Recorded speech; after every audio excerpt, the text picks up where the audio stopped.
Alrighty, so this is a fit right here. So yeah, I came out good enough. This is mounted on a Dodge.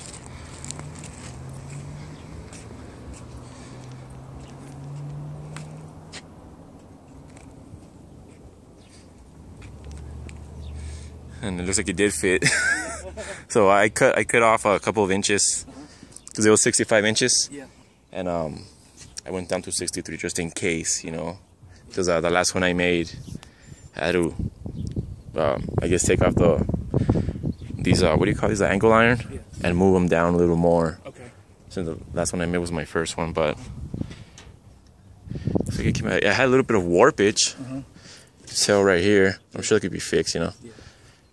Other than that, that's that. You guys like my work? Yeah? Okay, that's good. Good to know, because I wasn't sure. I was like, I hope these guys like it.